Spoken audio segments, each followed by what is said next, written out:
No final da dinastia, a palavra havia se tornando sinônimo de manchu.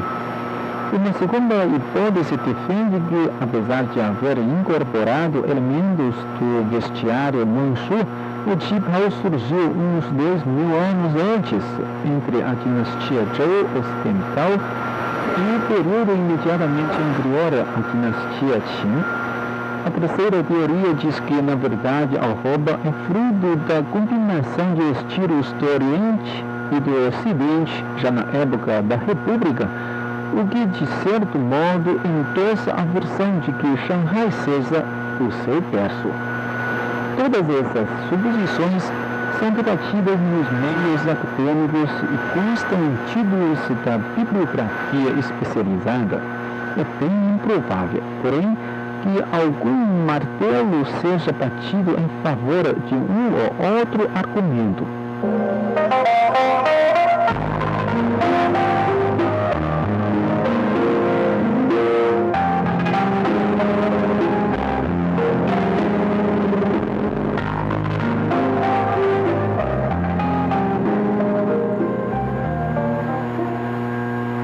Em contexto é que a evolução do chipao ou Chongshen segue paralela à recente história da China, que está muito bem documentada em pinturas e fotografias. Se considerarmos os vestidos e túnicas bandeira gêneros do século XVII como legítimos ancestrais do modelo que conhecemos e conversamos, os primeiros chipao tinham linhas retas e cone quadrado. Eram fechados e compridos, chegando a Deus tornozelos e ocultando o corpo quase por completo. Guardadas as proporções, pareciam burcas à moda chinesa, mas sem a cobertura para caber mais forte que longa. O comprimento diminuiu e, aliado ao caimento mais justo, foi fazendo da antiga peça esconderijo algo bem mais insinuante. Na década seguinte já se encontrava um chipao nas mais variadas cores, estampas e tecidos. O vestido original era feito de seda pura. Com breias, fechos e cordões apareceram e até em revistas norte-americanas o chipao marcou sua presença. Mas veio o colapso da economia de Xangai, chegando a dobrar o preço das roupas. O traje passou a ser artigo de luxo. À época da fundação da República Popular da China, já no limiar nos anos 1950, a vestimenta estava sendo abandonada no país. Mas as chinesas de outras partes da Ásia continuaram a usá-la. Em Hong Kong, para onde muitos alfaiantes haviam migrado, o chipao atingiu enorme popularidade e evoluiu ainda mais em termos de ocidentalização, variedade e ousadia. Na década de 1960, testemunhou o mini chipao equivalente asiático da mini-ceia, que causou escândalo ainda maior. Nos anos seguintes, a peça ficou algum tempo esquecida no fundo do baú, mas a notícia boa é que recentemente os chineses revitalizaram sua vestimenta tradicional. Hoje é aquela roupa especial para o coração. Festividade da Ano Novo.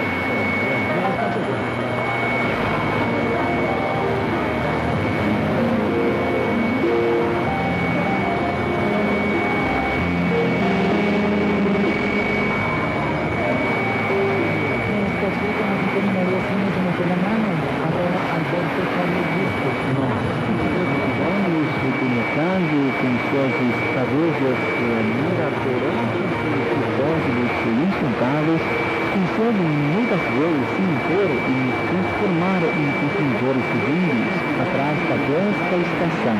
Nem questionamos se ela, na verdade, não é útil ou agradável. Só que peças assim, quando muito, bem e vão, reestilizadas e redimidas. Outras caem no limbo das criações malfadadas para sempre. E há as modas que nem chegam a pecar. Mas o chipao, o Chongshen, com seu design incrível, categoria. patrimônio. Permanece reinventando-se de maneira quase espontânea, refletindo uma identidade profunda para traduzi-la em forma de roupa. E aí que a moda deixa de ser efêmera, funcional ou apenas fútil e consegue transcender. Tudo por esporte, o panorama do mundo do esporte ao seu alcance.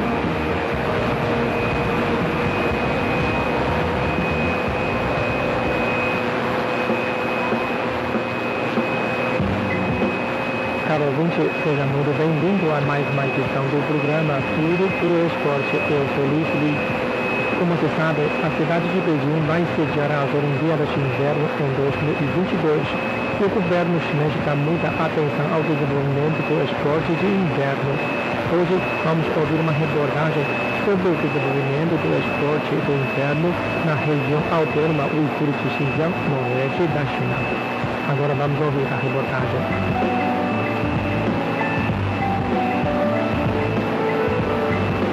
Mamani nunca pensou em esquiar 300 quilômetros de sua cidade natal das montanhas até a cidade de Aodou, na região autônoma Uigur de Xinjiang, no noroeste da China.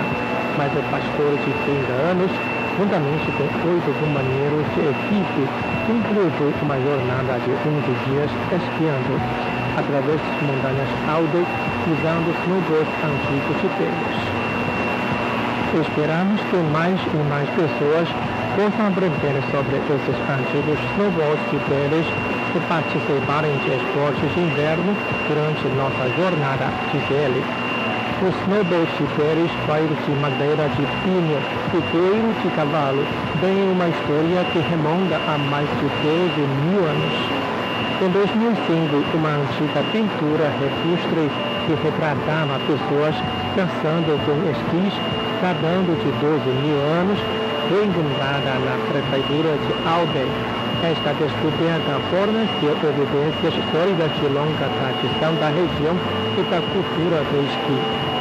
O couro de cavalo que cobre as pranchas de snowboard pode proporcionar atrito quando os esquiadores sobem.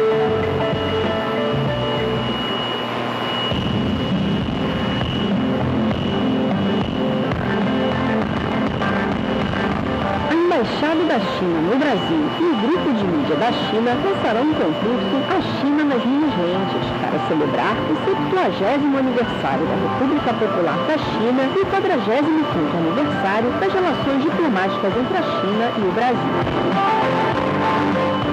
Envie por e-mail fotos ou vídeos curtos de sua autoria, feitos durante sua estadia na China, frisando os momentos de intercâmbio entre os dois países. Inscreva uma foto ou um vídeo com duração de até 15 segundos, com informações em português indicando a data, o local e o conteúdo da obra. O prazo para envio é até 31 de maio e a entrega dos prêmios será no final de setembro de 2019. Envie suas obras para o seguinte e-mail: chinalentes2019@163.com. Mais informações, clique no site http://portuguese.cri.cn.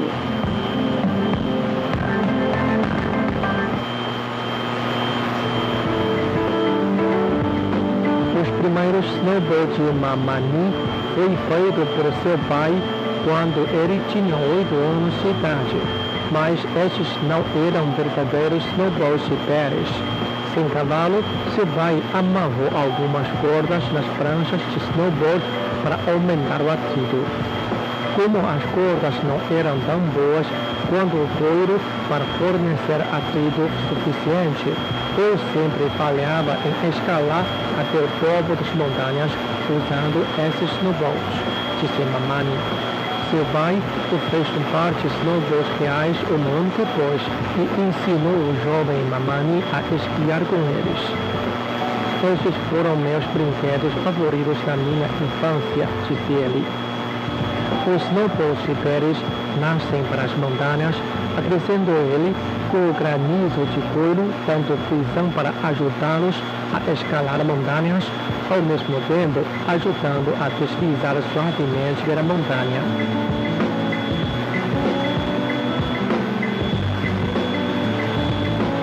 Os pastores da montanha de aldeia usavam snowboards para caçar e viajar pelas montanhas até os anos 80.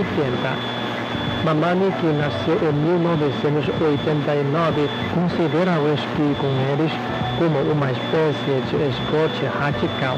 A razão para a diferença no uso dos snowboards de peles entre a geração de Mamani e a de seus ancestrais reside nas mudanças no estilo de vida dos pastores. Com a construção de estradas e a crescente capacidade de remoção de neve, a vila de Ramu, cidade natal de Mamani, tornou-se uma das aldeias mais ricas da região autônoma uigur de Xinjiang e também é popular entre os turistas.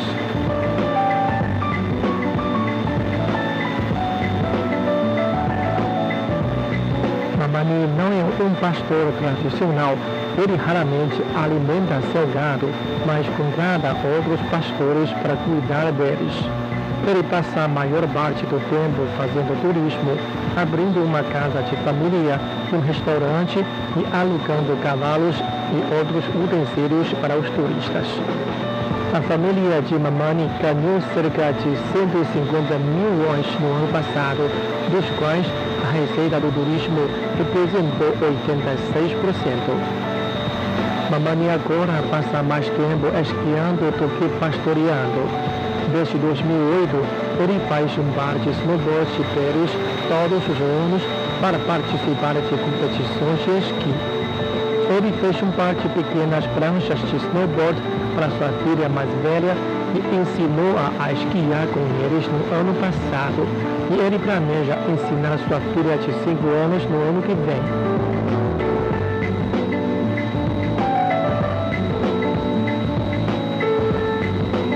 Mamani nunca para de estudar esqui. Ele fez muitos amigos com esquiadores que vieram de longe para esquiar em Ramu.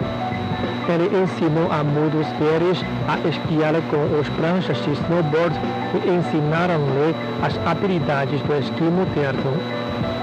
A neve na prefeitura de aldeia é chamada de neve em pó, que é adequada para esportes de neve.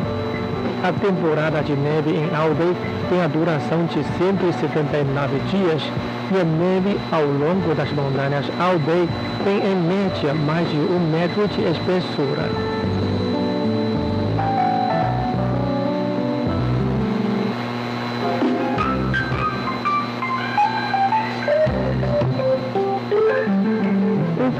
Oferece a página na internet desde o dia 20 de dezembro de 1999 em português.pri.cn, que foi reformulada em 2009, e a trilha Casta Rio de Janeiro a partir de setembro de 2007.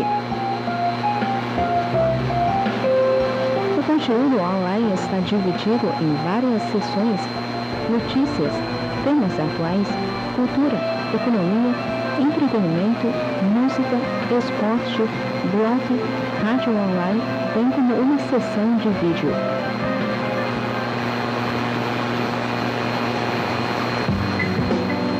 A longa temporada de neve, grande quantidade e excelente qualidade de neve conquistaram a aldeia o título de Prêmio Capital da Neve da China e do Centro Nacional do Clima. Os fãs de esqui e em torno de Ramu começam a traçar uma viagem através das montanhas aldeia. Eles planejaram passar 10 dias viajando 300 km de Baihama, uma aldeia perto de Ramu, até a cidade de aldeia, atravessando mais de 100 km de área desabitada. Embora a Mamani nunca tivesse experimentado uma aventura de esqui de longa distância, ele estava determinado a se juntar a eles depois de conversar com sua esposa grávida. Eu estava muito confiante porque estava em alguns lugares ao longo do caminho onde meu pai me ensinou a esquiar, disse ele.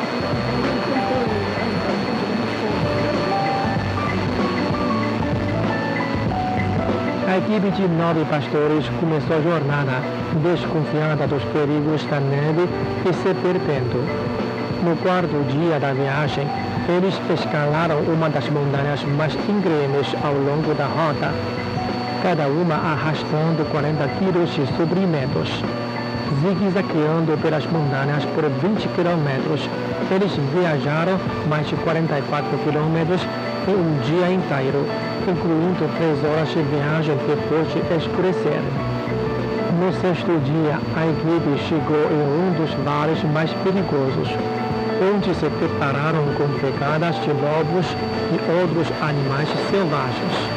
No sétimo dia, eles entraram em áreas desabitadas sem sinais de comunicação ou floresta onde poderiam se abrigar.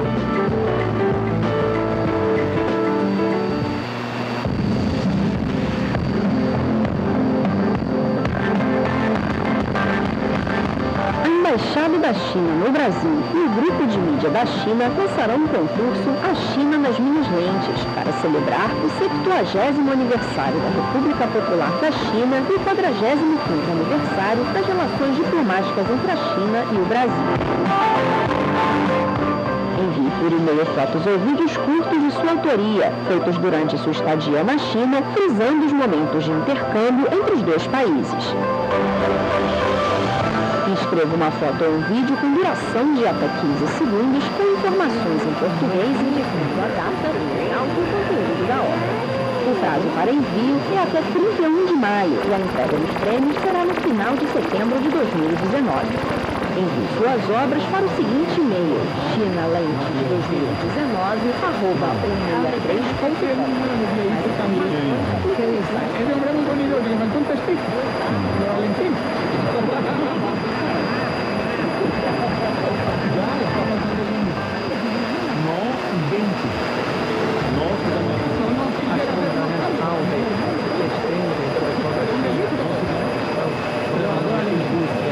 um todo comprimento de cerca de 20 quilômetros e a elevação entre 1.000 e 3.000 metros.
concurso, porque ya tenemos la primera escala. Tarcillo, adivinando a la isla tu montaña, la escalada Richter de los computadores. La escalada Richter. Hola, Bilbete. Que no va a dar manillas, hermano. Ahí hay 320 millones de pesos.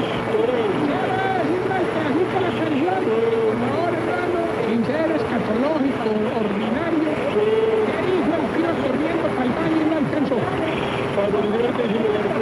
Escucha, pues.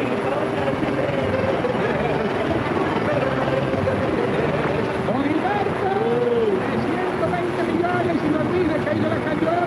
¿Y qué dijo el tío corriendo para el baño y no alcanzó? En realidad es como... Vente, hermano.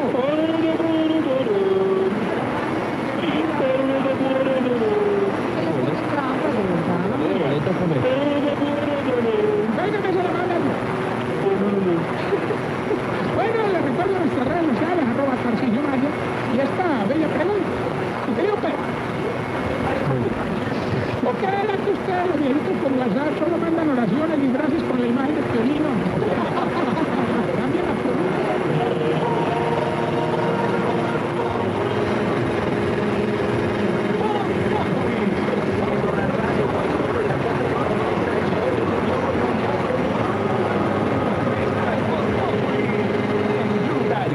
Eres un romántico empedernido. Sabes que por amor haces lo que sea. Incluso cocinar románticas pastas y traer a tu casa una de las ciudades más románticas del mundo, donde Romeo y Julieta se amaron por siempre. Sin duda, eres un campeón. Una de las capitales mundiales de la ópera. Para ti, nada es imposible. Apuesto a que eso no se lo esperaba. Pastas Verona. ¿Sabes de amor? ¿Sabes de paz? Trabajamos pensando en usted. Carnes Caracol y